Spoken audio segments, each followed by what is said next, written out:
உங்களுக்கு கேடயம் பட்டயம் இந்த ரெண்டுமாய் கர்த்தர் இருக்கிறார் என்று ஆண்டவருடைய வாக்குத்தத்த வார்த்தை சொல்லுகிறாரு. இது என்னது கேடயம் பட்டயம் நினைக்கிறீங்களா? அந்த காலத்தில் யுத்தம் பண்ணும்போது இந்த கால யுத்தத்துல வேற, கண்டம் விட்டு கண்டங்க பாய்கிற ஏவுகணைகள், இப்போ வேற மாதிரி யுத்தங்கள் வந்து விட்டது, விமான தாக்குதல்கள். இப்போ இந்த காலத்துல ட்ரோன் மூலமா குண்டு வச்சு அனுப்பி தாக்குற காலம் வந்து விட்டாரு.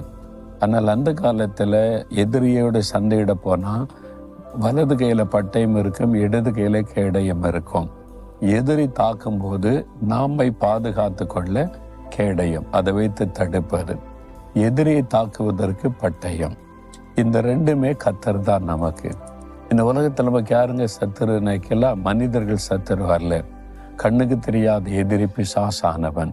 அவன் தான் நமக்கு விரோதமாய் மனிதர்களை எழுப்புகிறான், டிஸ்டர்ப் பண்ணுகிறான், வியாதியை கொண்டு வருகிறான், பயத்தை கொண்டு வருகிறான், போராட்டத்தை கொண்டு வருகிறான். நம்ம எவ்விதத்திலும் தாக்கி முடக்கி விட நினைக்கிறான். அவனுடைய தாக்குதல்களினாலே நாம் பாதிக்கப்படாதபடி கேடயத்தினாலே தடுத்து நம்மை பாதுகாத்து கொள்ளணும். அவனுடைய கிரியைகளை அழிக்கும்படி பட்டயத்தை வைத்து ஜெபிக்கத்தின் மூலமாக அவனுடைய கிரியைகளை நம்ம அழிக்கணும். இந்த ரெண்டையும் ஆண்டவர் நம் கையில தந்திருக்கிறார். இந்த ரெண்டுமே கர்த்தர் தான் நமக்கு. அவர் தான் நமக்கு கேடயமாகவும் இருக்கிறார், பட்டயமாகவும் இருக்கிறார். அப்ப என்ன சொல்லணும்? ஆண்டவரே, நீங்க எனக்கு கேடயமா இருக்கிறதுனால சத்துரு என்னை சேதப்படுத்த முடியாது. பிசாசு எத்தனை போராட்டம் கொண்டு வந்தாலும் என்னை சேதப்படுத்த முடியாது. பிறகு எதுக்கு பயப்படணும்?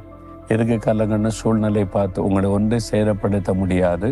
ஆண்டவர் கேடயமா முன்னால நின்று தடுத்து உங்களை பாதுகாக்கிறவர்.